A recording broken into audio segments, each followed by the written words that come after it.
empezar con la primera plática de la sesión de la tarde. Entonces tenemos el gusto de tener a Rita Pimentel, de Servicios Matemáticas de la UNAM de Morelia. Vamos a hablar de configuraciones sin polinomios, estabilidad y punteros asintóticos. Bueno, primero que nada, muchas gracias por la invitación y gracias a todos los que están aquí después de la comida, a ver si no nos dormimos todos, incluida yo. Pues básicamente yo les quiero platicar de las palabras que están en el título de mi charla. Voy a hablar de configuraciones, de polinomios, de estabilidad en un cierto sentido, porque estabilidad aparece en matemáticas la palabra frecuentemente y en cada área significa algo distinto. Y espero convencerlos de que aquí se usa de manera apropiada. Y finalmente quiero relacionarlo con ciertos puntos asintóticos.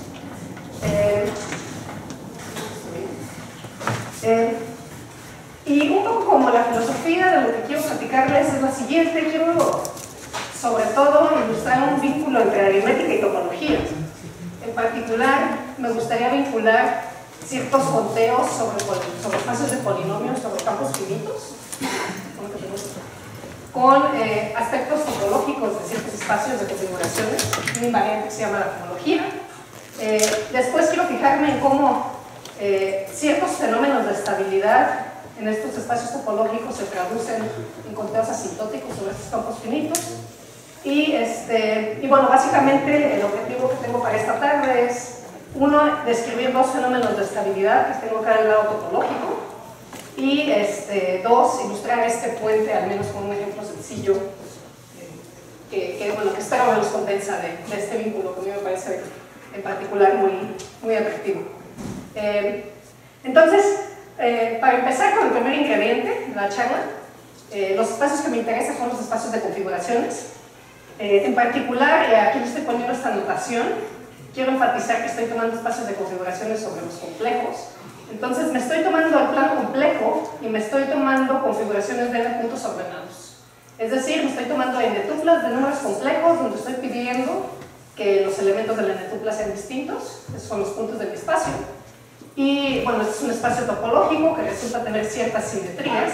En particular, tengo el grupo simétrico actuando, representando las coordenadas, y en este espacio la acción es libre. Entonces puedo tomarme otro espacio natural, que es el espacio cociente, que corresponde al que llamo espacio de configuraciones de n puntos no ordenados, porque aquí finalmente los puntos son las órbitas bajo esta acción. Entonces aquí me estoy fijando en conjuntos de n puntos en el plano. Y quizá para aprovechar los pizarrones, voy a tratar de ir apuntando los ingredientes principales. Entonces un poco del lado de topología. Voy a estar interesados en dos familias de espacios. Uno son estas configuraciones no ordenadas.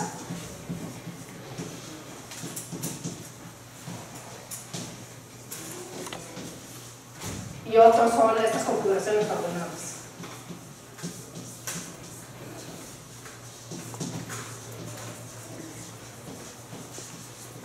Y este tiene como que el ingrediente adicional de que tengo un grupo simétrico actuando. Y bueno, para ya empezar a vincularlo con las palabras de mi título, las configuraciones las puedo relacionar como polinomios de la manera siguiente.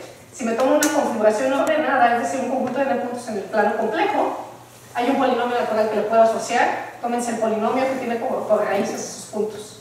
Entonces multiplicamos estos monomios. Y fíjense que este polinomio es un polinomio de grado n, con coeficientes complejos, con n raíces distintas, porque me las estoy tomando en el espacio de configuraciones.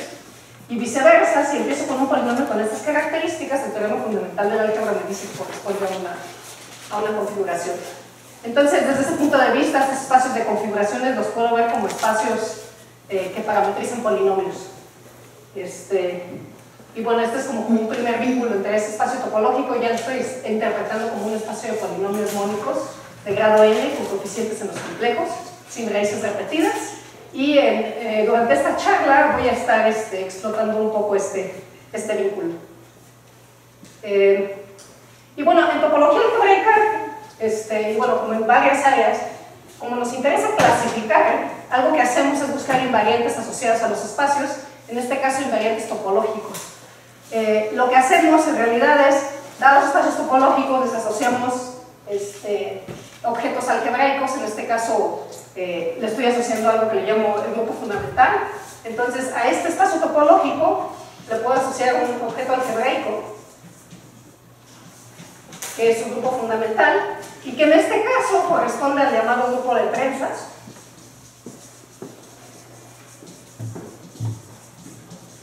que me da información sobre el espacio. Y bueno, para los que no estén familiarizados, en realidad este grupo de trenzas de cierto modo tiene como elementos familias de configuraciones en los complejos, que en realidad si uno los visualiza corresponden a trenzas y por eso se llama así.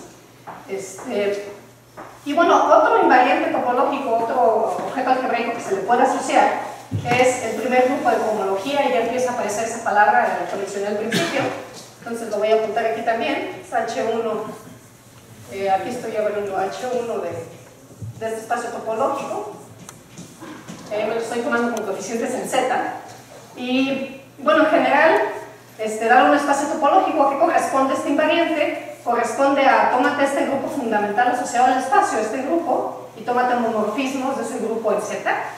En este caso, para mi espacio de configuraciones no ordenados, son homomorfismos de este grupo de trenzas que le llamé Bn en Z. Y bueno, en realidad, ¿quiénes son los homomorfismos? Son asignaciones naturales de a una trenza le quiero asignar un número entero, y por natural quiero decir que respete las operaciones correspondientes del grupo, ¿no? Resulta ser que si uno se pregunta cuáles son las asignaciones naturales que podemos tener de grupos de trenzas enteros, esencialmente hay un generador de este grupo que corresponde al índice total de una trenza, y bueno, si uno calcula este H1 resulta ser un grupo cíclico generado por eso. En este caso esto es Z, y bueno, no me quiero ir demasiado a los detalles de esto. Lo que quiero enfatizar para las ideas de esta charla es lo siguiente: al espacio topológico se le pueden asociar varios invariantes de este tipo, varios grupos de cohomología. Entonces le podemos asociar el cero grupo de cohomología, que corresponde a cuántas componentes conexas tiene el espacio topológico, cuántas partes tiene. Resulta ser que todos tienen una parte, y esto se refleja en que este espacio vectorial tiene dimensión 1. H1, cuando le pongo coeficientes en Q, corresponde a tensorizar con Q, y también lo que habíamos observado es que era un Z, en realidad es un espacio vectorial de dimensión 1, cuando lo veo como espacio vectorial. Y para I mayor o igual a 2, estos grupos todos son ceros, es un cálculo de Arnold. Y la pregunta que me hago, que está relacionada con el título de la charla, es la siguiente. Yo tengo aquí una familia de espacios que dependen de este parámetro n, acuérdense era el número de puntos, y lo que me pregunto es, fija uno de estos invariantes, fíjate la iésima cohomología, y me pregunto cómo estos invariantes cambian cuando el parámetro se mueve, cuando el parámetro n crece. Entonces aquí tengo los resultados, y ustedes mismos pueden ver de la lámina la respuesta, cómo cambia H0 con respecto al parámetro n. Pues si se fijan, en todos los casos siempre tengo un espacio vectorial de dimensión 1. O sea, en realidad la dimensión del espacio siempre es 1. ¿Qué pasa con H1? Siempre, independientemente de la n, tengo un espacio vectorial de dimensión 1. Y para I mayor o igual a 0 siempre tengo algo, HI es un espacio de dimensión 0. Entonces, la respuesta en este caso es que la dimensión del espacio vectorial siempre es eventualmente constante. Aquí eventualmente es relativamente rápido cuando n es mayor o igual que 2 en este caso. Entonces, no depende de n. Entonces, este es un primer fenómeno que yo le llamo estabilidad homológica, y lo satisface este espacio.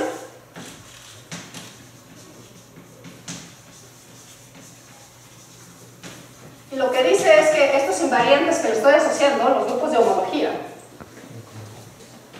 tienen dimensión constante.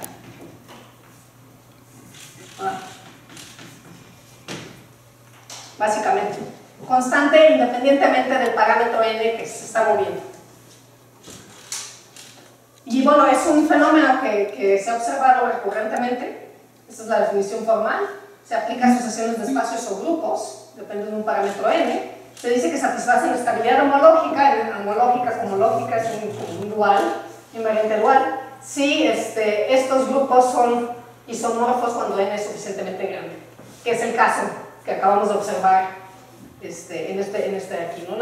Lo que obtenemos de este lado no depende de nuestro parámetro n.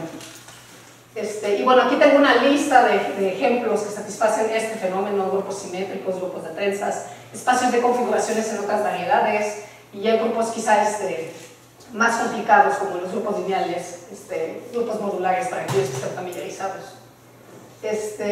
Y bueno, me quiero hacer la misma pregunta con la otra familia de espacios que tengo. Finalmente aquí tengo esta familia de espacios de configuraciones no ordenadas y tengo una familia de espacios de configuraciones ordenadas que denoté así, y me quiero preguntar lo mismo. Le voy a asociar estos invariantes álgebra, estos invariantes topológicos, y quiero ver cómo cambian. Entonces voy a hacer el mismo juego, voy a calcular H1. ¿Quién es H1 de este espacio? Pues son los homomorfismos de su grupo fundamental en Z. En este caso, el grupo fundamental, como las configuraciones son ordenadas, las trenzas que obtengo empiezan en una configuración y terminan en la misma configuración. Entonces obtengo lo que llaman trenzas puras. Es decir, que hay una manera de identificar cuál es la primera hebra, cuál es la segunda hebra, cuál es la cuarta hebra, etc.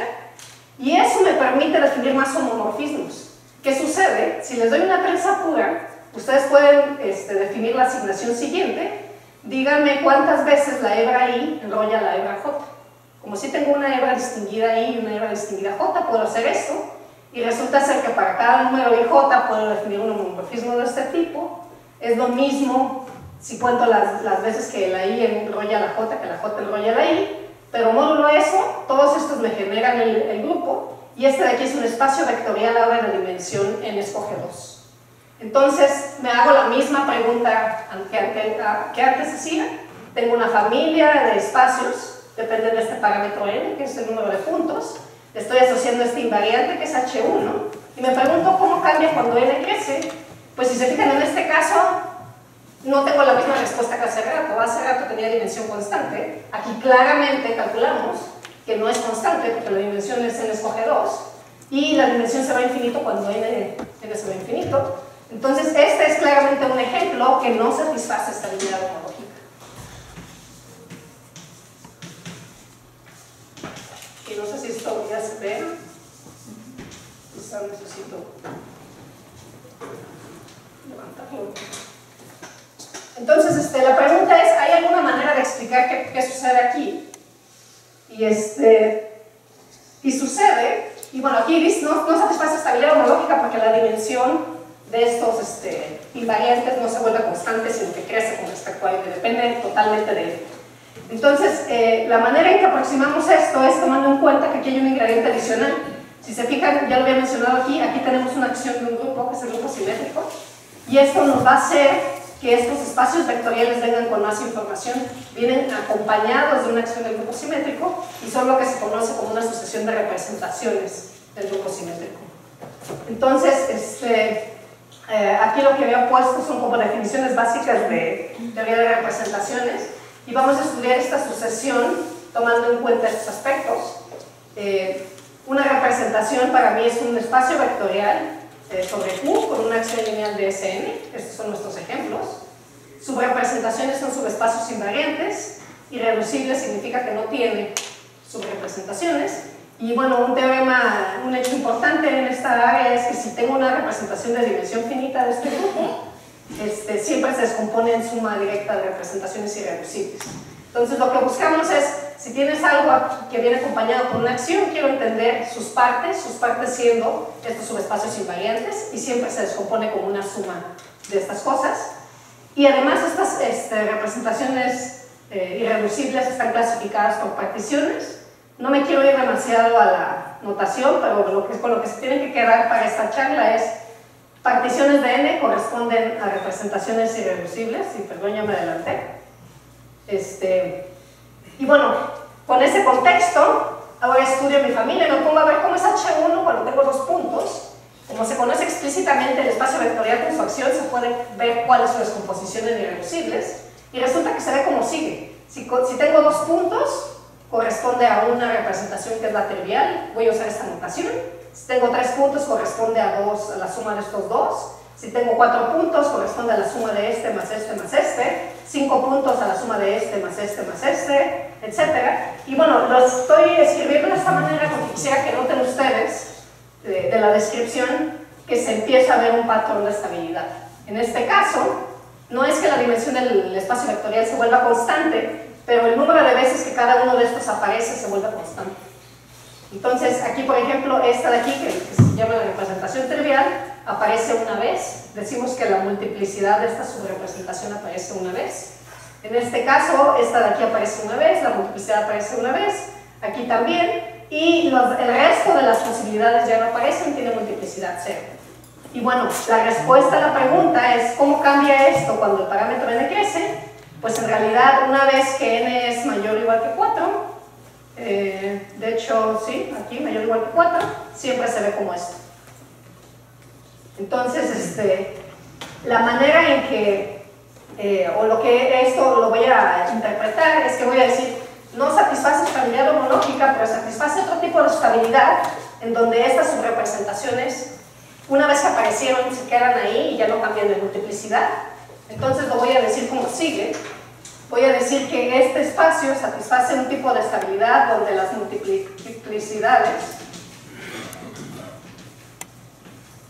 de subrepresentaciones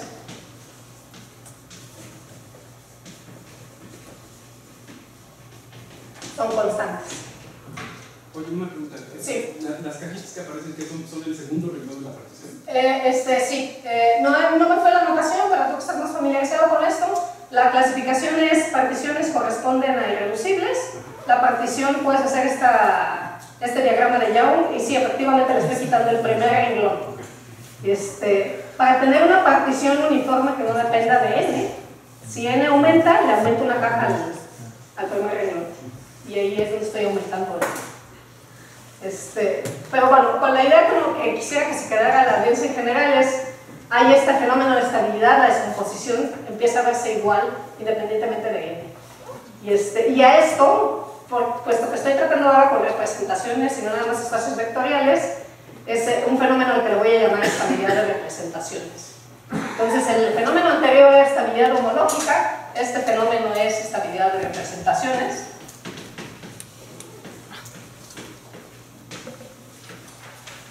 Este fenómeno se aplica para cuando tengo acciones, cuando mis espacios vienen con acciones de un grupo como el simétrico en este caso.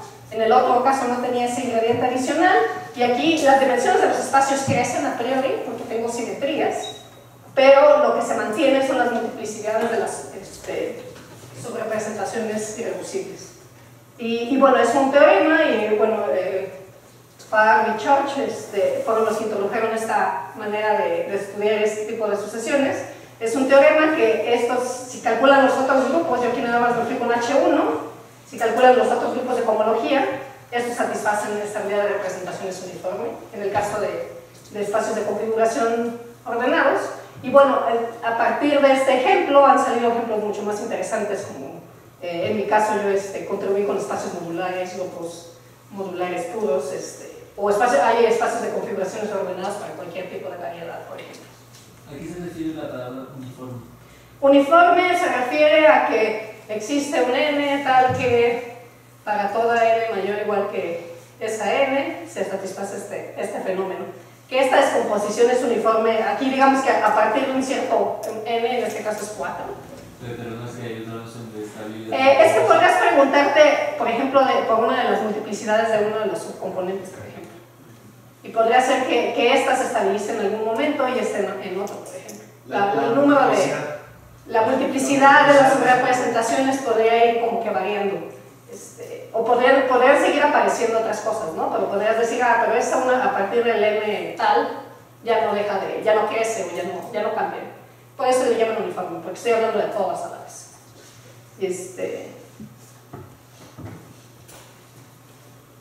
Bueno,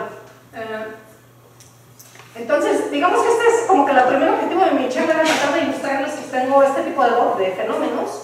Aquí tengo estas dos familias con las que estoy contrastando, que están relacionados entre sí, pero uno satisface esta estabilidad homológica y otro esta estabilidad de representaciones. Y lo que yo quería hacer era, bueno, esto es del lado de topología y quizá me voy del otro lado, quería vincularlo con polinomios. Finalmente ya había hablado un poco de que espacio de configuraciones tiene que ver con un espacio de polinomios, y bueno, de este lado me voy al lado, por así decirlo, aritmético, y quiero relacionarlo con polinomios de la manera siguiente.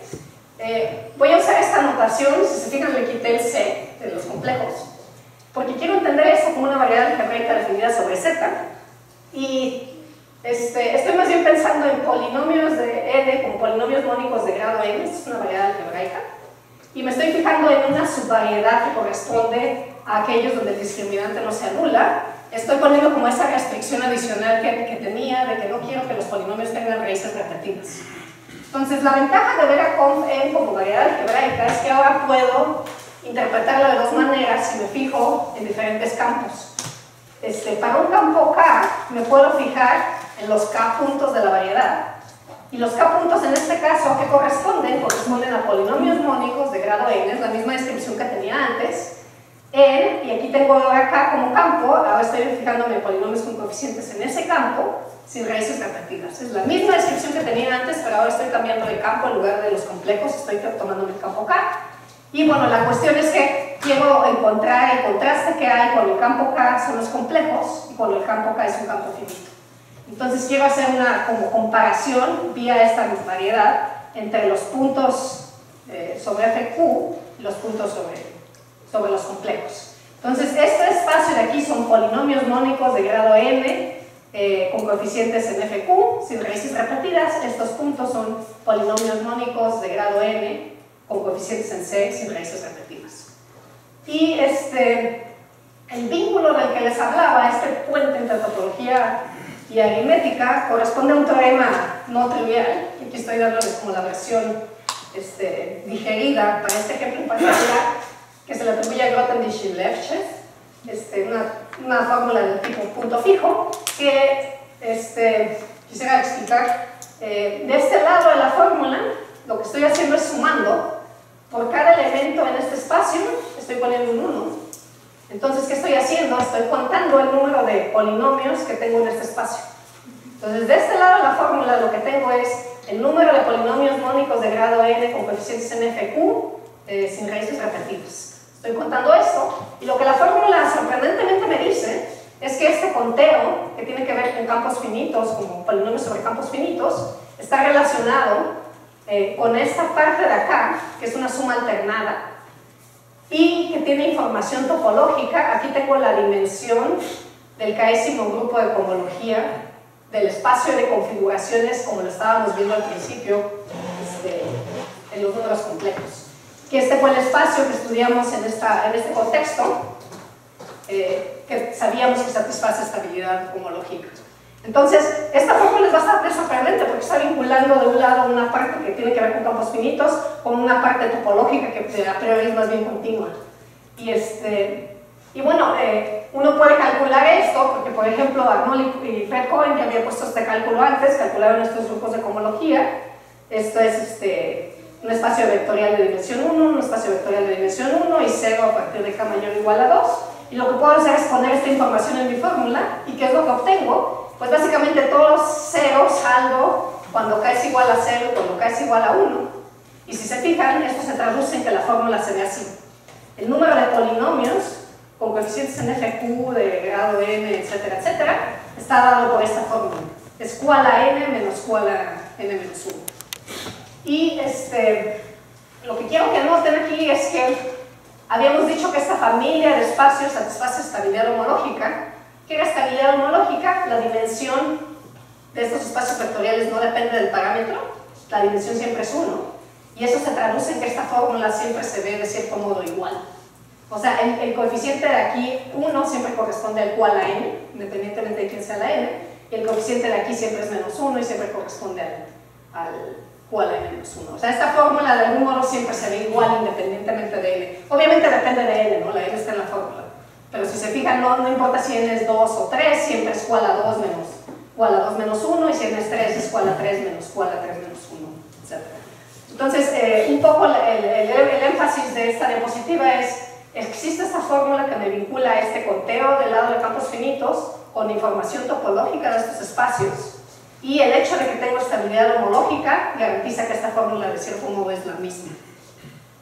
Y este no es asintótico, ¿verdad? Este es el cálculo. Aquí no estoy haciendo que la n vaya a ningún lado. Este es un cálculo finito y esta es la fórmula de ellos, ¿no? Básicamente. Y bueno, te digo, la estabilidad homológica aquí nada más estoy haciendo énfasis en que la fórmula se ve igual.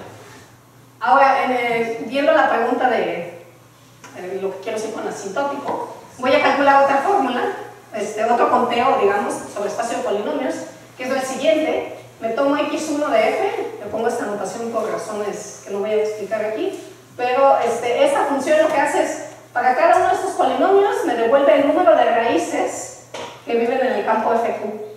Noten, f es un polinomio con coeficientes en fq de grado n, pero como este campo no es algebraicamente cerrado, las raíces no tienen por qué vivir ahí. Entonces estoy contando cuántas de esas raíces sí viven en ese campo. Y aquí lo que estoy sumando es, tómate todos los polinomios y cada uno de los polinomios cuéntale ese numerito. O sea, aquí estoy obteniendo un número finito, estoy contando esa estadística, ese conteo. Y lo que la fórmula de Lefschetz-Grossmannlich nos dice esta vez es que es otra vez una suma alternada, pero en lugar de la dimensión ahora aparece la multiplicidad de una subrepresentación. Y bueno, aquí hago énfasis en multiplicidad de una subrepresentación porque esta palabra ya había aparecido cuando hablaba de estabilidad homológica. ¿Y cuál representación? Aquí les estoy diciendo específicamente cuál. Lo que pongan aquí como Bn corresponde, tiene que ver con la función que pusieron aquí. Finalmente la fórmula no aplica para todo, ¿no? Entonces a esta fórmula le corresponde la representación que es, tómate C a la n con Sn permutando las coordenadas. Y lo que tienes que contar aquí es cuántas veces aparece esta subrepresentación aquí, en esta que es una representación del grupo simétrico. Entonces, de esta manera, se formula la fórmula de esta manera, esta multiplicidad como que tiene que ver con lo que les había hablado al principio, que era estabilidad de representaciones. Acuérdense que decía estabilidad de representaciones, decía las multiplicidades de las subrepresentaciones eventualmente se vuelven constantes. Entonces, los números que tengo aquí, cuando n es suficientemente grande, van a ser constantes. ¿Qué significa? Significa que el hecho de que yo tengo estabilidad de representaciones en este espacio se traduce en que estos números van a ser constantes, se traduce en que puedo tomar el límite. Y aquí está la palabra asintóticos jugando. Quiero tomar qué pasa cuando n tiende a infinito. Bueno, cuando n tiende a infinito, aquí estoy normalizando, por cual a menos n. Pero aquí tengo estos números están bien definidos porque tengo estabilidad de representaciones. Y tengo aquí esta suma infinita, esta serie infinita.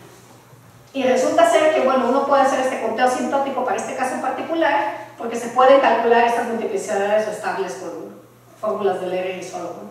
Resulta que estas multiplicidades estables, aquí lo puse con otra anotación, pero esto es lo que significa, son 1 cuando n es igual a k más 1, 2 cuando n es mayor o igual que k más 2, y este límite uno lo puede calcular, de hecho aquí lo reajusté para ponerlo como una estadística. Si se fijan, aquí lo que estoy haciendo es, en el numerador estoy contando cuántas raíces en fq tengo para todos los polinomios, y estoy dividiendo por el número de polinomios totales, estoy tomándome un valor esperado, y estoy tomándome el límite cuando n tiende a infinito, estoy calculando un valor asintótico de este número, y resulta ser que esta fórmula me permite decir que esto es una serie infinita y que converge, y converge en particular en este caso a este número que tengo aquí. Entonces, otra vez lo que quisiera enfatizar aquí es, de este lado tengo un conteo del lado finito de polinomios, estoy contando algo acerca sobre el número de polinomios con ciertas características, y de este lado tengo información topológica y más aún información sobre multiplicidades de subrepresentaciones. Y el hecho de que estas multiplicidades se estabilicen se traduce en que puedo tomar límites en ambos lados. Y bueno, de manera más técnica esto se puede generalizar, estos son dos ejemplos concretos. La parte finita antes de tomar límites son, en este contexto, teoremas de Grothendieck, Lefschetz, Artin, Lerer, aquí un montón de gente, y me estoy escondiendo un montón de detalles técnicos en este sentido, pero resulta que en este caso, en lugar de los conteos que hicimos ahí específicamente, se pueden poner otros tipos de conteos que tienen que ver con las raíces de los polinomios.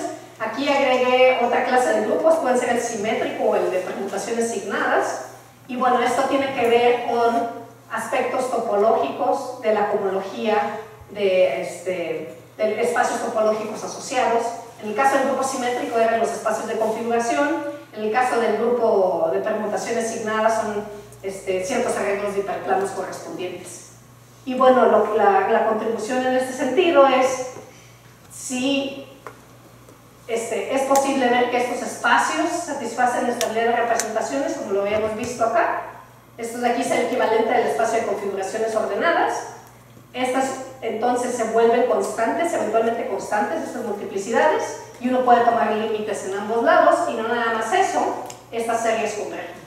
Entonces se obtienen fórmulas asintóticas más generales que nos relacionan esta parte sobre campos finitos con esta parte que es el lado topológico de estos espacios. Y bueno, básicamente esto era lo que yo les quería platicar.